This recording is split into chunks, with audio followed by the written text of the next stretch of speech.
ओम नमः शिवाय। आइए सुनते हैं सोमवार व्रत कथा। किसी नगर में एक धनी व्यापारी रहता था। दूर दूर तक उसका व्यापार फैला हुआ था। नगर के सभी लोग उस व्यापारी का सम्मान करते थे। इतना कुछ संपन्न होने के बाद भी वह व्यापारी बहुत ही दुखी रहता था, क्योंकि उसके कोई पुत्र नहीं था, जिसके कारण अपनी मृत्यु के पश्चात व्यापारी के उत्तराधिकारी की चिंता हमेशा उसे सताती रहती थी।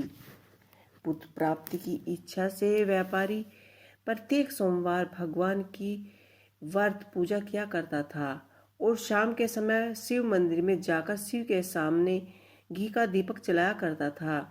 उसकी भक्ति देखकर माता पार्वती प्रसन्न हो गई और भगवान शिव से उस व्यापारी की मनोकामनाएं पूर्ण करने का निवेदन करने लगी।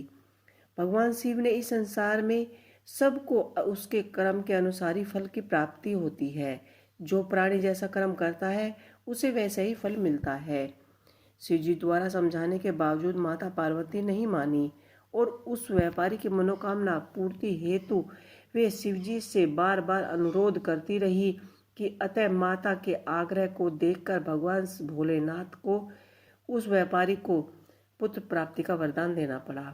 वरदान देने के पश्चात भोलेनाथ माता पार्वती से बोले कि आपके आग्रह से मैंने पुत्र प्राप्ति का वरदान तो दे दिया है, परंतु इसका यह पुत्र 16 वर्ष तक ही से अधिक समय तक जीवित नहीं रहेगा। उसी रात भगवान शिव उस व्यापारी के स्वप्न में आकर उसके पुत्र का वरदान दिया और उसके पुत्र के 16 वर्ष तक जीवित रहने की बात बताई। भगवान के वरदान से व्यापारी को खुशी तो हुई, लेकिन पुत्र की अल्प आयु की चिंता उसे खुशी को नष्ट कर दिया। व्यापारी पहले की तरह सोमवार के दिन भगवान शिव का विधिवत व्रत करता रहा। कुछ महीनों के बाद उसके घर में अति सुंदर बालक का जन्म हुआ और घर में बहुत खुशियां से भर गया। बहुत धूमधाम से पुत्र जन्म का समारोह मनाया गया, परंतु व्यापारी को पुत्र के जन्म की अधिक खुशी नहीं हुई, क्योंकि उसे पुत्र की अल्प आयु के रहस्य में पता था। जब पुत्र 12 वर्ष का हुआ तो उस व्यापारी ने उसे उसके मामा के साथ पढ़ने के लिए वाराणसी भेज दिया। लड़का अपने मामा के साथ शिक्षा प्राप्त हेतु चला गया। रास्ते में जहाँ भी मामा भांजा विश्राम हेतु रुकते, वहीं यज्ञ करते, ब्राह्मणों को भोजन कराते। लंबी यात्रा के बाद मामा भांजे एक नगर में पहुंचे। उस नगर के राजा की कन्या का विवाह था, जिस कारण पूरे नगर को सजाया गया था। निश्चय समय पर बारात आ गई, लेकिन वर का पिता अपने बेटे की एक काके काने से होने के कारण बहुत ही चिंतित था। उसने भय था कि इस बात का पता चलते ही कहीं राजा विवाह से इनकार न कर दे, इससे उसकी बदनामी होगी। जब वर के पिता ने व्यापारी के पुत्र को देखा तो उसके मस्तिष्क में एक विचार आया। उसने सोचा, क्यों ना इस लड़के से इसे दूल्हा बनाकर राजकुमारी का विवाह कर दूं। विवाह के बाद इसको धन देकर विदा कर दूंगा और राजकुमारी को अपने नगर ले जाऊंगा। वर के पिता के ने लड़के के मामा से इस संबंध में बात की। मामा ने धन मिलने के लालच में वर के पिता की बात स्वीकार कर ली। लड़के को दूल्हे का वस्त्र पहनाकर राजकुमार से विवाह करा दिया। राजा ने बहुत सारा धन देकर राजकुमार को विदा किया। शादी के बाद लड़का जब राजकुमारी से साथ लौट रहा था तो वह सच नहीं छिपा सका और उसे राजकुमारी की ओढ़नी पर लिख दिया कि राजकुमारी, तुम्हारा विवाह मेरे साथ हुआ है। मैं वाराणसी पढ़ने के लिए जा रहा हूँ और अब तुझे जिस नवयुवक की पत्नी बनना पड़ेगा वह एक काका काना है। जब राजकुमारी ने अपनी ओढ़नी पर लिखा हुआ पढ़ा तो उसने काने लड़के के साथ जाने से इनकार कर दिया। राजा को जब यह बात पता चली तो उसने राजकुमारी को महल में ही रख लिया।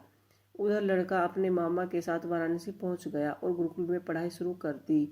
जब उसकी आयु 16 वर्ष की हुई तो उसने यज्ञ किया। यज्ञ के समापन पर ब्राह्मण को भोजन कराया और खूब अन्न वस्त्र दान किए। रात को वह अपने शयनकक्ष में सो गया। शिव के वरदान के अनुसार शयनकक्ष में ही उसके प्राण पखेरु उड़ गए। सूर्य उदय पर मामा मृतक भांजे को देखकर रोना पीटना लगा दिया। आसपास के लोग भी एकत्रित होकर दुख प्रकट करने लगे। लड़के के मामा के रोने के विलाप के स्वरों को समीप से गुजरते हुए भगवान शिव और माता पार्वती ने भी सुने। माता पार्वती ने भगवान से कहा कि हे प्राणनाथ, मुझे इसके रोने के स्वर सहन नहीं हो रहे हैं। आप इस व्यक्ति के कष्टों को अवश्य ही दूर करें। भगवान शिव ने माता पार्वती के साथ अदृश्य रूप में के समीप जाकर देखा तो भोलेनाथ पार्वती से कहने लगे कि यह तो वही व्यापारी का पुत्र है जिसे मैंने 16 वर्ष की आयु का वरदान दिया था। उसकी आयु पूरी हो गई। माँ पार्वती ने फिर भगवान शिव से निवेदन किया कि उस बालक को जीवन दान देने का आग्रह किया। माता पार्वती के आग्रह पर भगवान शिव ने उस लड़के को जीवित होने का वरदान दिया और कुछ ही पल में वह जीवित होकर बैठ गया। शिक्षा समाप्त करके लड़का मामा के साथ उसी नगर में जा पहुंचा जहां उसकी शादी हुई थी। उस नगर में भी यज्ञ करने का आयोजन रखा। समीप से गुजरते हुए नगर के राजा ने यज्ञ का आयोजन